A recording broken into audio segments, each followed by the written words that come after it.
کئی ایسے کرسچن، کئی ایسے بدھسٹ جو بالکل شادی نہیں کرتے. یہ بھی خلاف عقل ہے، یہ بھی خلاف دین ہے. رسول خدا کے پاس، یا رسول اللہ آپ کے 8-9 صحابی ہیں جو ڈیلی مسجد میں آتے تھے، انہوں نے اعلان کیا ہے کہ آج کے بعد ہم شادی نہیں کریں گے، ہم بازار میں نہیں آئیں گے، بازاریں ہمیں اللہ سے دور کرتی ہیں، شادیاں ہمیں بچوں میں مگن کر دیتی ہیں، اللہ سے دور کر دیتی ہیں، ہم کاروبار نہیں کریں گے، یہ پیسہ ہمیں اللہ سے دور کر دیتا ہے. انہوں نے اپنے گھروں کے دروازے بند کر دیے ہیں اور رسول خدا مصلی بچھا کے 24 گھنٹہ اللہ. نبی نے مذمت میں، ان کی مذمت میں خطبہ دیا.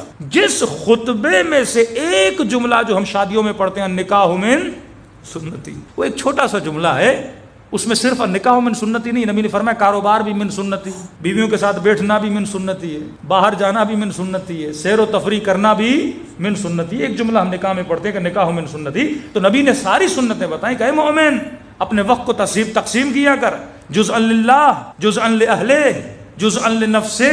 ایک حصہ اپنے اہل و عیال کے لیے رکھا کر، ایک حصہ اللہ کے لیے رکھا کر، ایک حصہ اپنی ذات کی سیر و تفریح کے لیے رکھا کر، تاکہ تمہارے وجود میں کیا پیدا ہو جائے، میان روی ہو جائے. آج کل معاشرے میں ڈپریشن، انزائٹی، پریشانی کا اسباب کیا ہے؟ ایک بندہ 24 گھنٹہ مصلی پر ہے پھر بھی ڈپریشن کا شکار ہے. کیوں؟ کیونکہ وہ جزءا للہ کو تو اہمیت دے رہا ہے لیکن جزءا للنفس کو اہمیت نہیں دے رہا. فرمایا نہیں، دین اس کا نام نہیں ہے. ربنا آتنا فی الدنیا حسنہ وفی الآخرۃ حسنہ. اے خدا دنیا میں بھی حسنات عطا کر، آخرت میں بھی حسنات عطا کر. اب دوسری فیکلٹی شہوت کی فیکلٹی ہے. تیسری فیکلٹی جو سب سے بڑی ہے وہ قوہ ادراک ہے، آپ کا خیال. یہ بڑا اہم ہے. آپ مجلسیں سن رہے ہو، چیزوں کو دیکھتے ہو، تصویریں آپ کے ذہن میں آتی ہیں، بزنس کی پلاننگ کرتے ہو، یہ سارا کام کون کرتا ہے؟ آپ کا خیال کرتا ہے. اور خیال کو شیطان کس ذریعے سے تباہ کرتا ہے؟ وسوسے کے ذریعے سے. کہ میں نے کراچی میں ایک جملہ کہا تھا، ایک بیچارے جوان کا فون آیا کہ مولانا میری امی نے زندگی ہماری اجیرن کر دی. کہتے بڑی متقی پرہیزگار ہے لیکن مولانا وسوسہ اس کے اندر بہت ہے. کہتا ہم اسکول سے آتے ہیں، کالج سے آتے ہیں، کہیں سے کرکٹ کھیل کے آتے ہیں، کہتی گھر کے دروازے سے کمرے میں آنے نہیں دیتی. اب یہ بھی نہیں کہ کہے کہ پاؤں دھو کے آؤ، کہتی نہیں پورا نہا کے آؤ. تو باہر سے آ رہے ہو، کہیں نہ کہیں نجاست لگ گئی ہوگی. کہتے دوست کہتے ہیں آپ کی امی کو ہو کیا ہے اتنی بار؟ کہتے تم نے ایک بار دیکھا نہانے، دن میں 3-4 بار ہمیں نہانے کے لیے بھیج دیتی ہے. وسوسے کی بیماری. بندہ وضو کرے 1 بار 2 بار 3 بار، معصوم فرماتے ہیں وسوسہ شیطان کا بہترین ذریعہ ہے، بندے کو کیا کرے؟ گمراہ کرے. کئی لوگوں کو نماز میں وسوسہ ہوتا ہے. اب تجوید بندے نے سیکھی ہے، اب ظالین بولے، والین بولے، سین بولے، سواد بولے، تو ایک بار نہیں نکلتا سواد، دوسری بار نکالنے کی کوشش کرتا ہے. ایک بار تو ہم ایران میں کسی کے پیچھے نماز، امام جماعت تھا، کم از کم اس نے 6-7 بار واہ واہ واہ واہ اتنا اس نے بولا. ہم نے کہی نماز پوری ہماری چلی گئی اس کے سواد کے چکر میں. یہ بھی وسوسہ ہے کہ بندہ سوچے کہ واقعاً زبان سے وہ چیز نکل رہی ہے کہ نہیں نکل رہی. امام کا صحابی تھا، اس کی ناک سے خون آیا، خون زمین پہ گرا، قالین پہ گرا. اب وہ نماز میں کھڑا ہو گیا، اب سوچنے لگا قالین پہ گرا ہوگا، قالین سے نیچے گیا ہوگا، نیچے کے بعد میرے پاؤں کو لگا ہوگا. اس کی پوری نماز کیا ہو گئی؟ تباہ ہو گئی. امام کے پاس گیا، امام نے کہا تجھے کس نے کہا تھا تو اتنا سوچے؟ ظاہر پہ حکم کر بندے خدا، زیادہ ڈیپ میں جانے کی ضرورت نہیں ہے. اب بندے کے سامنے کھانا ہے، اب سوچنے لگی ہاں بھائی پاکستان میں تو یہ سوچیں تو آتی ہیں نا، یہ کھانا کس نے بنایا ہوگا، اب کھانے کا پتہ نہیں ہاتھ کہاں کہاں لگایا ہوگا، تیل کیسا ہوگا، برتن کیسا ہوگا. پھر وہ کھانا کبھی کھائی نہیں. یہاں اس ہوٹل میں جاؤ ہی نہیں، یہاں جاتے ہو تو سکون کے بیٹھ کے کھا کے بسم اللہ پڑھ کے وہاں سے بندہ نکل. تو وسوسہ آپ کو کیا کرتا ہے؟ اتنا فکر کو ایکٹیو کر دیتا ہے، وہی بندے کے ڈپریشن کا. دوسرا ذریعہ شیطان انسان کے ادراک کو تباہ کرنے کا وہم ہے. شیطان کا سب سے بڑا ذریعہ جس سے آپ کے برین کو، جس سے آپ کی عقل کو ڈیمیج کرتا ہے، وہ کیا ہے؟ وہم ہے. وَلَنَبْلُوَنَّكُمْ بِشَيْءٍ مِّنَ الْخَوْفِ وَالْجُوعِ وَنَقْصٍ أَمْوَالِكُمْ. جتنے بھی دشمنان اہل بیت ہیں وہ کس کے ذریعے سے نسلوں کو ڈراتے ہیں؟ وہم کے ذریعے سے. حسین بچوں کو مار دیں گے، گھر کو آگ لگا دیں گے، تیرے اکبر کو مار دیں گے. کس کو ایکٹیو کر رہے ہیں؟ وہم کو ایکٹیو. اب بندے کے اندر خوف آئے گا، وہ راہ خدا کو کیا کرے گا؟ چھوڑ دے گا. یہ ریاکاری، یہ شہرت پسندی، یہ سارا وہم کا تو گیم ہے. یہ علماء کے اندر، خطیبوں کے اندر، ذاکروں کے اندر بھی وہم کی بیماری بہت زیادہ ہے. کسی قوم کے عالم دین نے کہا، ہم نے کہا اب کیوں نہیں آتے پاکستان میں مجلس پر؟ نہیں مولانا وہاں تو کامیاب وہ ہوتا ہے جس کا بڑا پروٹوکول ہو، 10 گاڑیاں ہو. یہ کیا ہے؟ بندے کا وہم ہے. قبولیت کی نشانی پروٹوکولز نہیں ہے، قبولیت کی نشانی پروردگار عالم ہے. ایک بندے نے خواب دیکھا, کہتا ہے ایران میں ایک عالم تھا, ایک ذاکر تھا. عالم مجلس سے نہیں پڑھتا تھا, وہ مدرس تھے حوزہ علمیہ میں. ایک بندہ ذاکر تھا بڑا مشہور. کہتا ہے خواب کے عالم میں امام حسین کی زیارت ہوئی. دیکھ تو امام حسین کے سامنے غازی عباس بیٹھے ہیں, غازی عباس کے ہاتھ میں ایک بک ہے اور امام حسین فرماتے ہیں, اور اس بک میں دیکھ رہا ہوں کہ امام کے ذاکروں کے نام لکھے ہیں. کہتے ہیں وہ جو مشہور ذاکر تھا, امام حسین نے کہا اس کا نام میری ڈائری سے مٹا دے, کاٹ دے, آج کے بعد یہ میرا ذاکر نہیں ہے. کہ وہ جو مدرس تھا حوزہ علمیہ میں, جس نے کبھی مجلس پڑھی ہی نہیں تھی, امام نے کہا اس کا نام لکھ, یہ میرا ذاکر ہے. کہتے خواب سے اٹھا, پہلے اس ذاکر کے پاس گیا. میں نے کہا میں نے خواب دیکھا ہے کہ امام نے تیرا نام اپنی ڈائری سے مٹا دیا ہے. کہتے تو سچ کہہ رہا ہے. تنگی تھی, روزی کی, روزگار کی تنگی تھی, گزارا نہیں ہو رہا تھا. میں نے ذاکری کو خدا حافظ کہا, اب بزنس کر رہا ہوں. اس نے کہا واقعی امام حسین نے تیرا نام کیا کر دیا, مٹا دیا. اس عالم کے پاس گئے, اے عالم دین آپ تو مدرس ہیں, میں نے کبھی آپ کو مجلس پڑھتے ہوئے بھی نہیں دیکھا, لیکن امام حسین نے آپ کا نام اس ڈائری میں لکھا ہے. کہتے ہاں میں نے کبھی لوگوں میں آ کے مجلس نہیں پڑھی, لیکن 1-2 سال سے جب محرم کے دن آتے ہیں اپنے گھر جاتا ہوں, اپنے بچوں کو بٹھا کے حسین کا ذکر کرتا ہوں. بیوی بٹھاتا ہوں, 3-4 بچے جو اللہ نے مجھے دیے ہیں نواسیاں, ان کو بٹھا کے 2 جملے مصیبت کے پڑھتا ہوں, 4 جملے مولا کے فضائل کے پڑھتا ہوں, فرامین کے پڑھتا ہوں. کہ امام حسین نے آپ کا نام کس میں لکھ دیا, اہل بیت علیہ الصلوۃ والسلام. بندے کا خلوص دیکھتے ہیں. یہ واقعات جب آپ سنتے ہیں کہ ایک بندہ یہاں سے کربلا جاتا ہے امام حسین کو سلام کرنے کے لیے, زیارت کرنے کے لیے, رات کو خواب دیکھتا ہے, مولا حسین فرماتے جب اپنے وطن میں واپس جاؤ اس بوڑھے کو حسین کا سلام دینا. مولا کون کا جب مجلس حسین ہوتی ہے, وہ جو بوڑھا بزرگ ہے جو مومنوں کی جوتیاں بنا بنا کے رکھتا ہے. یہی تو فرق ہے, ایک بندہ یہاں سے کربلا سلام دینے جاتا ہے, اور دوسرا وہ ہے جس کو حسین کربلا سے یہاں سلام بھجواتے ہیں. ان کے یہاں معیار عقل ہے نہ کہ وہم ہے. اگر میری مجلسیں, اگر میرا ذکر, اگر میری نمازیں کس کی بنیاد پر ہوں, وہم کی بنیاد پر ہوں, تو ان کا کوئی فائدہ نہیں ہے. وہ ساری چیزیں کس بنیاد پہ ہونی چاہیے, عقل کی بنیاد پہ. اب وہم کا علاج کیا ہے, یہ ٹاپک بہت بڑا ہے, میں صرف اشارے کرتا جا رہا ہوں. وہم کا علاج کیا ہے؟ کئی لوگ بیچارے اپنے مسائل کے لیے فون کرتے ہیں. ایک خاتون نے کہا مولانا مجھے شدید وہم کا مسئلہ ہے. اب شیطان وہم اس چیز کا دلاتا ہے جس سے آپ کیا کرتے ہو, محبت کرتے ہو. مثلا جان سے محبت ہے, اچانک آپ کو اس سائڈ پہ درد ہوا, پہلا خیال جو شیطان لائے گا بھائی اٹیک آنے والا ہے.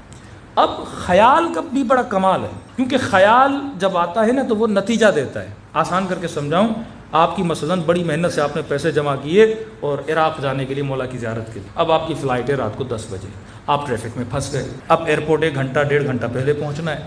اب آپ کی فلائٹ ہو گئی, آپ رستے میں پھنس گئے ایئرپورٹ, آپ کو لگ رہا ہے کہ میں نہیں پہنچ پاؤں گا. آپ کا خیال کیا ہو جائے گا, ایکٹیو ہو جائے گا. بولے گا پہنچ نہیں پاؤ گے, جہاز نکل جائے گا, پیسے بھی ضائع ہو گئے, مولا کی زیارت بھی نہیں ہوگی, یہ ہوگا وہ ہوگا. وہ پورا نتیجہ دیتا ہے. اس نتیجے کی صورت میں آپ کی باڈی میں کیا آتا ہے, اسٹریس آ جاتا ہے. اب یہاں درد ہوا, آپ نے سوچا بھائی درد ایک شاید اٹیک ہونے لگا ہے. اب وہ آپ کا خیال اٹیک دلواتا ہے, آپ کے خیال میں وہ بولتا ہے اٹیک ہو گیا, اور ہو جائے گا تو مر جاؤ گے. مر جاؤ گے, بچوں کا کیا ہوگا, بیوی کا کیا ہوگا. اب ہوا کچھ بھی نہیں ہے, لیکن آپ کے ذہن میں سب کچھ ہو گیا ہے, اور اس سب کچھ ہونے کے نتیجے میں اسٹریس آتا ہے, اور اسٹریس کے نتیجے میں سچ مچ ہو جاتا ہے. خیال اسی لیے بڑا خطرناک ہے اگر اس کو کنٹرول نہ کیا جائے. من یتوکل علی اللہ فہو حسبہ, جو اللہ پہ توکل کرتا ہے خدا کیا کہتا ہے, میں اس کا خیال رکھتا ہوں. امام حسین نے کہا حسبی اللہ و نعم الوکیل. کہ مولا حسین بچوں کو لے کر جا رہے ہو, جناب عبداللہ نے کہا بچوں کو لے کر جا رہے ہو, کہیں بچوں کا کچھ نہ ہو جائے. پھر آگے بڑھتے تھے, پھر لوگ کہتے پھر کسی نے فرض رکھنے کا, مولا وہاں پہ اتنا بڑا لشکر اور آپ 80-90 لوگ, کیا ہوگا؟ امام نے فرمایا حسبی اللہ نعم الوکیل, حسین کے لیے خدا کافی ہے, میں اتنی بڑی فوج سے ڈرتا نہیں ہوں, اللہ پر ایمان. تو یہ خاتون کہتی مولانا یہ مجھے بڑا مسئلہ تھا. کیا؟ کہتی ہے بیٹا اللہ نے ایک دیا ہے, اس سے بڑا پیار کرتی ہوں. کہتی ہے جب بھی گھر سے باہر جاتا ہے نا, ذہن میں آتا ہے بیٹے کا ایکسیڈنٹ ہو گیا, بیٹا مر گیا, کوئی کڈنیپ کر کے لے گیا, یہ ہو گیا. کہتی جب تک گھر واپس آتا نہیں تب تک تو میری آدھی جان نکل جاتی ہے. اب یہ سائیکولوجیکل ایشوز ہیں, یہ بھی کون سولو کرے گا؟ جب تک آپ کی عقل ایکٹیو نہیں ہوگی آپ کی زندگی نہیں گزرے گی. ایک مومن نے تو کہا مولانا اتنی انزائٹی ہو گئی ہے, میں دروازہ کھولتا ہوں مجھے ایسے لگتا ہے میرا ہاتھ دروازے کو چپک جائے گا. اور یہ بھی آتا ہے کہ میں جدا کرنے کے لیے جاتا ہوں, میرا ہاتھ خدا نہ خواستہ وہ کیا ہو گیا ہے, الگ ہو گیا ہے. اتنا بندہ وہم کا شکار ہو جاتا ہے، اتنا بیمار ہو جاتا ہے. اب اس کا علاج کیا ہے؟ اس کا علاج امیر المومنین کا فرماتے مومن جس چیز سے ڈرتے ہو اسی چیز کے اندر کود جاؤ.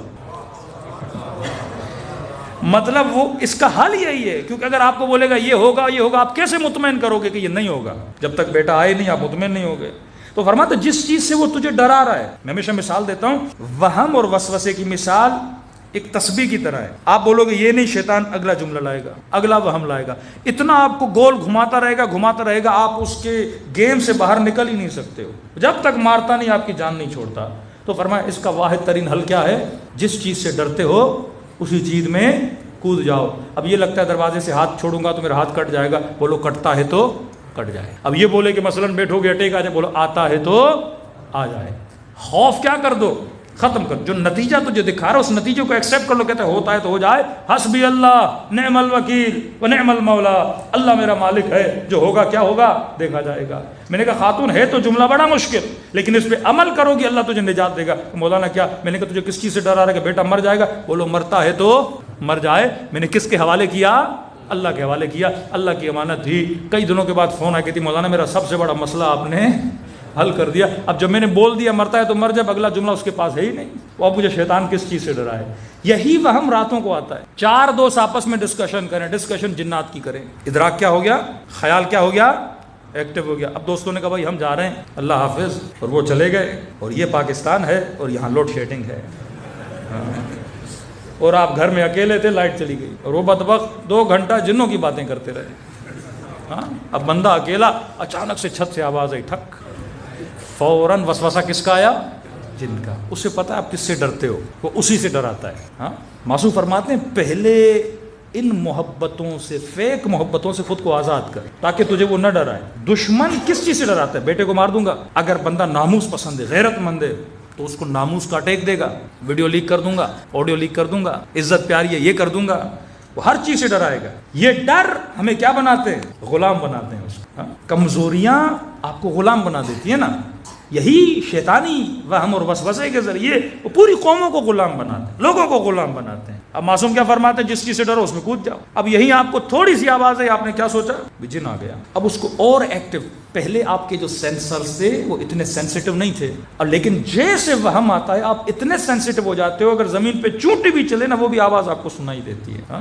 اور جب لائٹ آئے گی آپ کو پتا چلے گا کچھ تھا ہی نہیں، یہ میرا کیا تھا؟ وہم تھا. تو وہم شیطان کے گمراہ کرنے کا سب سے بڑا ذریعہ ہے. ابن شمر وہم زدہ تھا. امام حسین نے کہا رے کی حکومت تو دور، رے کی گندم کا دانہ بھی تجھے نہیں ملے گا.